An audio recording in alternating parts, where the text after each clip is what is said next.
نحمده ونصلي ونسلم على رسوله الكريم وخاتم النبيين وعلى آله وأزواجه وأصحابه وأتباعه أجمعين.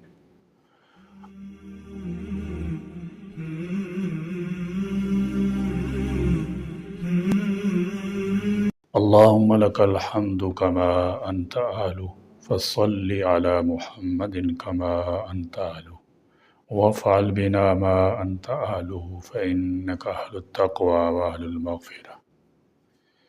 سیرت کا سبق سنتے وقت درود و سلام کا اہتمام کیجیے، کیونکہ درود شریف سب سے پیاری دعا ہے۔ درود شریف دردوں کی دوا ہے، درود شریف مرضوں کی شفا ہے، درود شریف عاشقوں کی غذا ہے۔ آج انشاءاللہ تعالی سیرت مصطفیٰ صلی اللہ علیہ وسلم کا سبق نمبر 82 جس میں مقاصد معراج نبی صلی اللہ علیہ وسلم پڑھیں گے۔ کسی نبی یا رسول سے ایسے واقعہ کا ظہور پذیر ہونا جو انسانی عقل و فکر سے بالاتر ہو۔ یہ خصوصی واقعہ اللہ تعالی جل شانہ کی طرف سے ہوتا ہے تاکہ اس کے نبی یا رسول کی صداقت عام لوگوں پر واضح ہو جائے۔ عمومی طور پر معجزے اس مخصوص زمانے اور حالات کے مطابق ہوتے ہیں جس میں وہ نبی یا رسول اپنی دعوت پیش کر رہا ہو۔ قرآن مجید میں انہیں آیات یعنی نشانیاں قرار دیا گیا ہے۔ مختلف پیغمبروں کو مختلف معجزے عطا ہوئے تھے تاکہ وہ ان کے ذریعے سے اللہ کی قدرت کا لوگوں پر اظہار کر سکیں۔ نبی کریم صلی اللہ تعالی وسلم کی بھی کئی معجزوں سے نوازا گیا۔ ان میں سے واقعہ معراج اور واقعہ شق القمر زیادہ مشہور ہیں۔ سیرت نبی کریم صلی اللہ تعالی وسلم کی اس خصوصی سیریز میں آپ کے سفر معراج کا تذکرہ جاری ہے۔ معراج کا انعام دراصل صبر و عزیمت اور جود مسلسل کی قدردانی کا اظہار تھا۔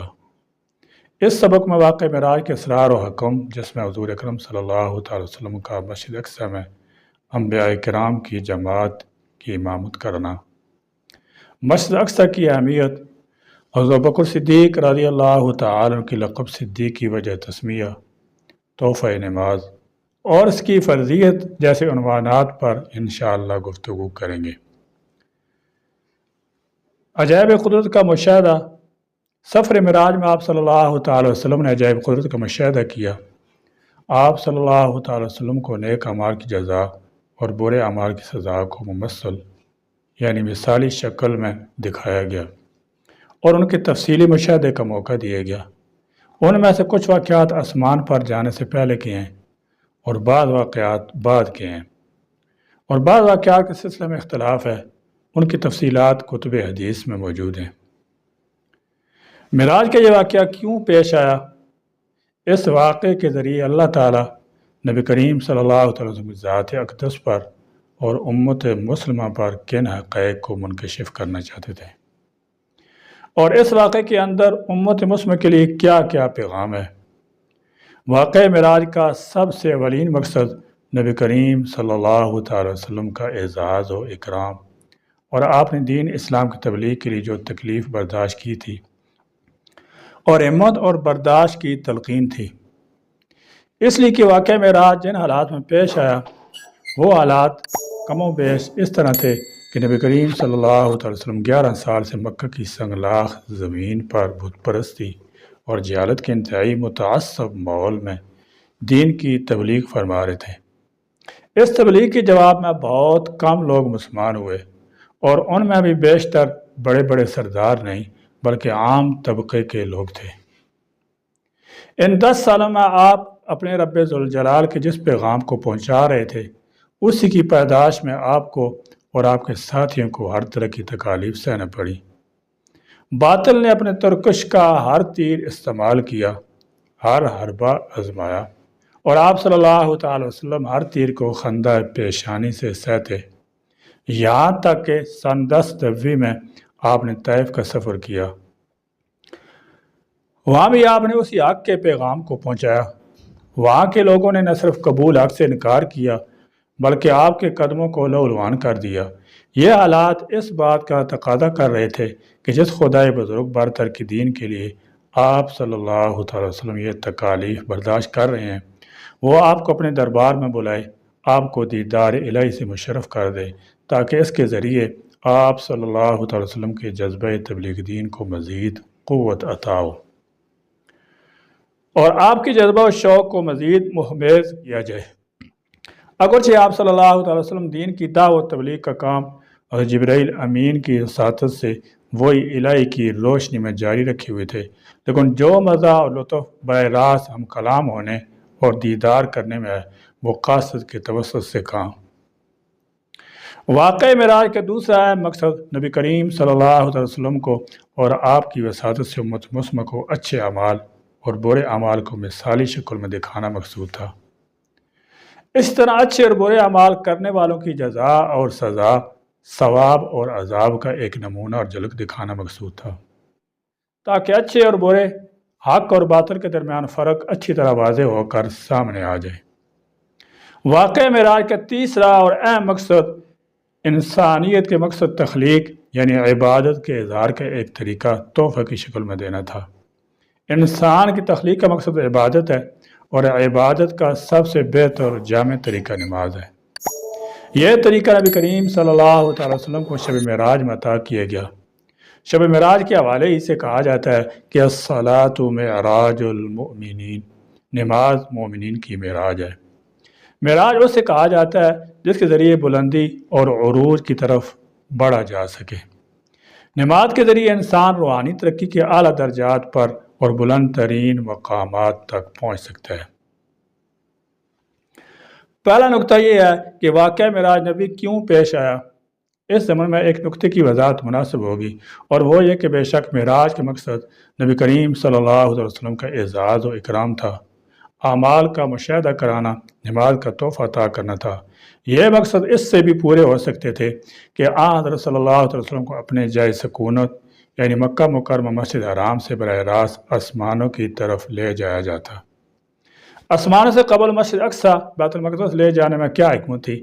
اس حکمت کو سمجھنے کے لیے تین بنیادی نکات کا سامنے رکھنا ضروری ہے۔ پہلا نقطہ یہ ہے کہ اس دنیا میں جتنے بھی انبیاء کرام علیہم السلام مبعوث ہوئے، ان میں سے ایک اچھی خاصی تعداد ان انبیاء کرام علیہم السلام کی ہے جن کی یا تو پیدائش بیت المقدس میں ہوئی یا ان کی بعثت اس علاقے میں ہوئی۔ یہی وجہ ہے کہ بیت المقدس کو انبیاء علیہم السلام کی سرزمین کہا جاتا ہے۔ دوسرا نقطہ یہ ہے کہ بیت المقدس مسلمانوں کے قبلہ رہا ہے، یہاں تک حضرت صلی اللہ علیہ وسلم 15 شعبان 2 ہجری تک بیت المقدس کی طرف رخ کر کے نماز ادا فرماتے تھے، اور پھر تحویل قبلہ کے ذریعے مکہ مکرمہ خانہ کعبہ کی طرف رخ کرنے کا حکم دیا گیا۔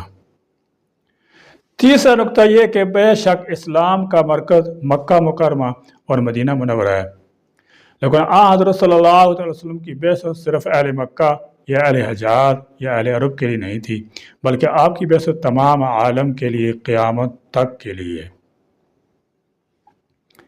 ان تین نکات کو سامنے رکھ کر یہ بات بخوبی سمجھی جا سکتی ہے کہ در حقیقت آپ صلی اللہ تعالی وسلم کو صرف صاحب معراج نہیں بلکہ امام الانبیاء یعنی تمام انبیاء کی امامت کرنے کا شرف بھی حاصل ہونا تھا، اور تمام انبیاء علیہ السلام کی امامت کے لیے بیت المقدس سے بہتر کون سی جگہ ہو سکتی تھی کہ جہاں بہت سے انبیاء مبعوث ہوئے، اور پھر بیت المقدس کی طرف جانے اور وہاں سے آسمانی طرف جانے میں اس بات کی طرف اشارہ بھی تھا کہ اسلام صرف ان لوگوں کے لیے نہیں آیا جو صرف خانہ کعبہ کو اپنا قبلہ سمجھتے ہیں، بلکہ اسلام بیت المقدس والوں کے لیے بھی ہے۔ اور اب نبی کریم صلی اللہ تعالی وسلم کی بعثت سے بیت المقدس والے اور مکہ مکرمہ والے سب ایک ہی نبی حضرت محمد مصطفیٰ صلی اللہ علیہ وسلم کے تابع فرمانبردار ہو جائیں۔ اب یہودیت اور عیسائیت منسوخ ہو گئی، بلکہ بیت المقدس کی طرف سفر اور وہاں سے آسمانی طرف جانے میں ایک حکیمانہ انداز میں یہودیت اور عیسائیت کو اسلام کی طرف راغب کیا گیا کہ تمہارے مقامات مقدسہ مسلمانوں کے بھی مقدس مقامات ہیں۔ یہودیت کے اور عیسائیت کے جو اصل خط و خال تھے، اسلام بھی ان اصولوں کی دعوت دیتا ہے۔ واقعہ معراج کی جو تفصیلات اور معلومات اب تک آپ نے پڑھی ان میں مسلمانوں کی عملی زندگی کے لیے چند اہم سبق ہیں۔ ہر مسلمان کو 5 وقتہ نماز کے ادائیگی کا اہتمام کرنا چاہیے۔ 5 وقتہ نماز ایسی اہم عبادت ہے کہ اللہ تعالیٰ نے بغیر کسی واسطے کے اپنے پیارے حبیب صلی اللہ تعالی وسلم کو شب معراج کے تحفے کے طور پر اس امت محمدیہ کے لیے پیش کیا۔ اس لیے اللہ تعالیٰ کی جانب سے پیش کی جانے والے اس تحفے کا حق یہ ہے کہ ان نمازوں کو اپنے وقت پر اس کے تمام فرائض، واجبات اور سنن آداب کا خیال رکھتے ہوئے ادا کیا جائے۔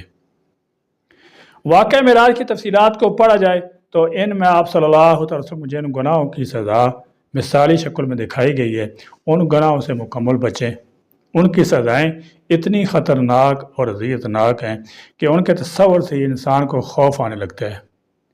اللہ نہ کرے اگر ہم ان برے کاموں میں مبتلا ہو گئے تو کیسے ان سزاؤں کو برداشت کر سکیں گے۔ اللہ تعالیٰ ان برائیوں سے ہماری اور تمام مسلمانوں کی حفاظت فرمائے۔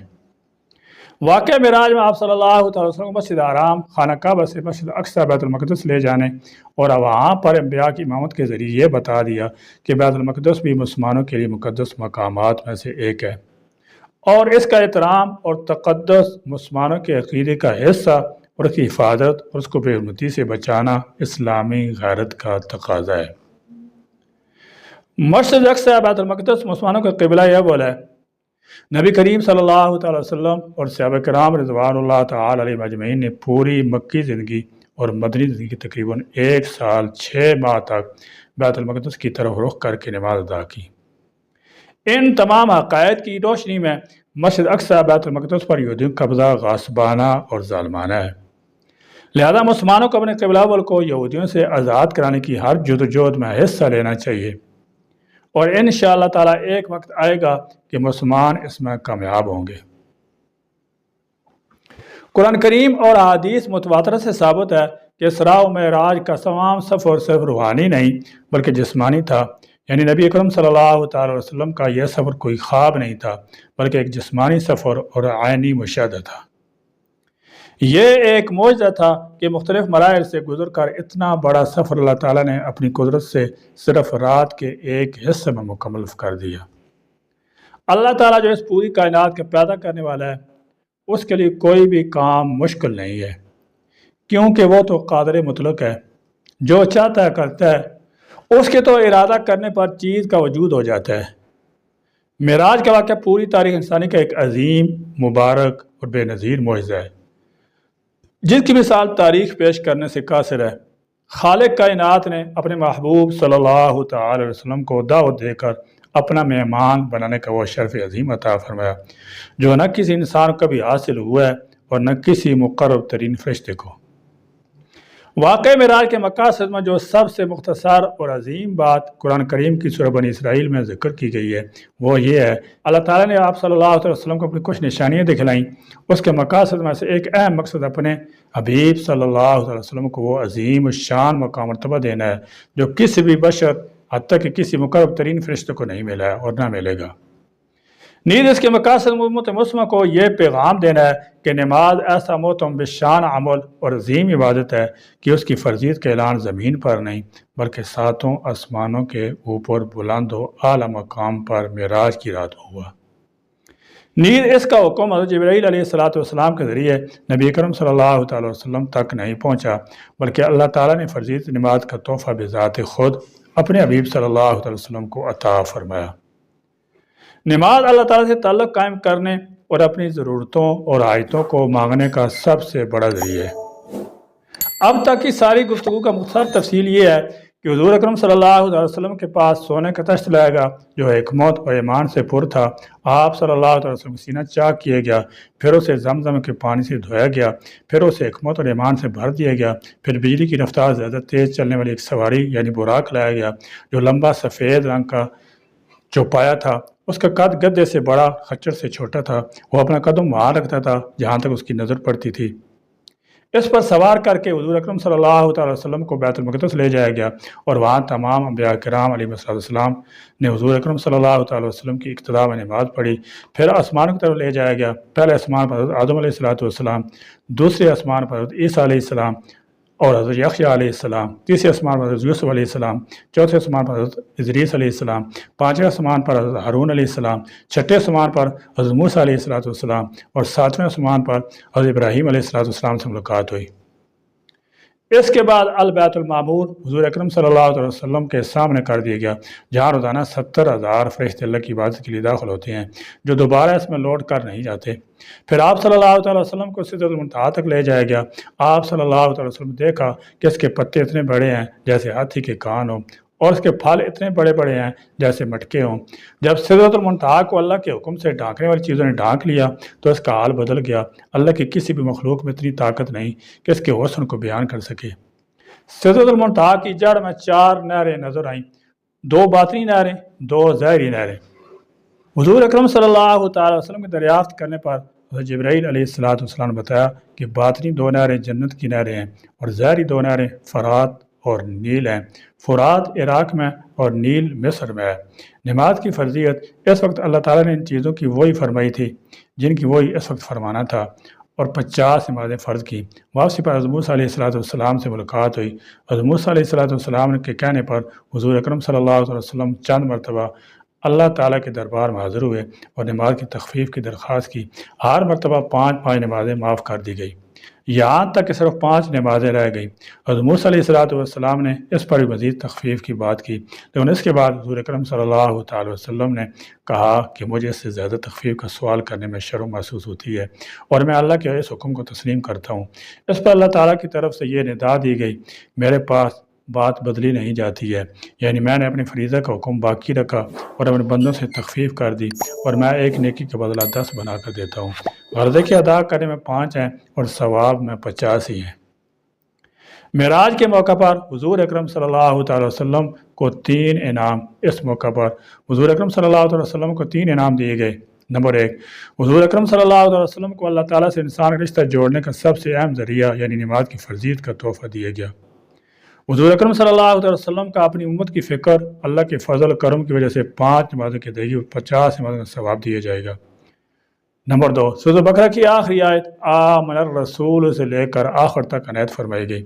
نمبر 3، اس قانون کا اعلان کیا گیا کہ حضور اکرم صلی اللہ علیہ وسلم کی امت کے شرک کے علاوہ تمام گناہوں کی معافی ممکن ہے، یعنی کبیرہ گناہوں کی وجہ سے ہمیشہ عذاب میں نہیں رہیں گے بلکہ توبہ سے معاف ہو جائیں گے، یا عذاب بھگت کر چھٹکارا مل جائے گا۔ البتہ کافر اور مشرک ہمیشہ جہنم میں رہیں گے۔ زمانہ قدیم سے اختلاف چلا آ رہا ہے کہ حضور اکرم صلی اللہ علیہ وسلم شب معراج میں دیدار خداوندی سے مشرف ہوئے یا نہیں، اور اگر رویت ہوئی تو وہ رویت بصری تھی یا رویت قلبی تھی۔ البتہ ہمارے لیے اتنا مان لینا انشاءاللہ کافی ہے کہ یہ واقعہ برحق ہے۔ یہ واقعہ رات کے صرف ایک حصے میں ہوا، نیز بیداری کی حالت میں ہوا ہے، اور حضور اکرم صلی اللہ علیہ وسلم کا یہ ایک معجزہ ہے۔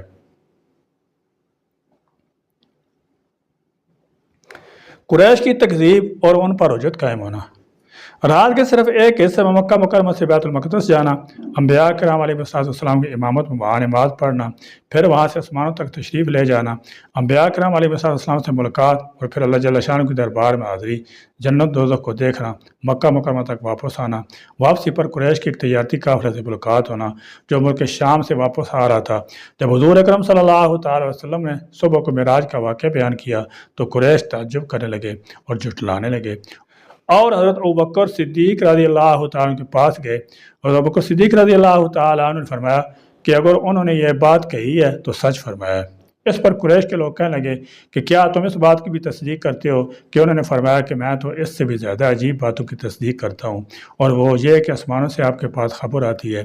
اسی وجہ سے ان کا لقب صدیق پڑ گیا۔ اس کے بعد جب قریش مکہ کی جانب سے حضور اکرم صلی اللہ علیہ وسلم سے بیت المقدس کی احوال دریافت کی گئی تو اللہ تبارک و تعالیٰ نے بیت المقدس کو حضور اکرم صلی اللہ علیہ وسلم کے لیے روشن فرما دیا۔ اس وقت آپ صلی اللہ علیہ وسلم حتیم میں تشریف فرما تھے۔ قریش مکہ سوال کرتے جا رہے تھے اور آپ صلی اللہ علیہ وسلم جواب دیتے جا رہے تھے۔ سفر معراج کے بعد مشاہدات۔ اس اہم عظیم سفر میں آپ صلی اللہ علیہ وسلم کو جنت دوزخ کے مشاہدہ کے ساتھ مختلف گناہگاروں کے احوال بھی دکھائے گئے، جن میں سے بعض گناہگاروں کے احوال اس جذبہ سے بیان کر رہا ہوں کہ ان گناہوں سے ہم خود بھی بچیں اور دوسروں کو بھی بچنے کی ترغیب دیں۔ کچھ لوگ اپنے سینوں کو ناخنوں سے چھیل رہے تھے۔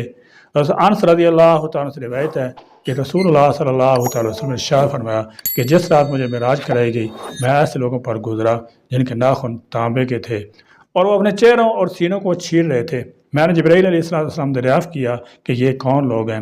انہوں نے جواب دیا کہ یہ وہ لوگ ہیں جو لوگوں کے گوشت کھاتے ہیں، یعنی ان کی غیبت کرتے ہیں اور ان کی بے آبروئی کرنے میں پڑے رہتے ہیں۔ سود خوروں کی بدحالی۔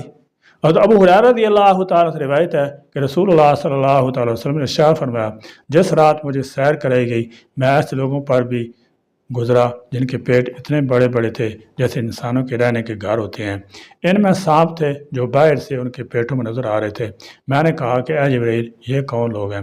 انہوں نے کہا یہ سود کھانے والے ہیں۔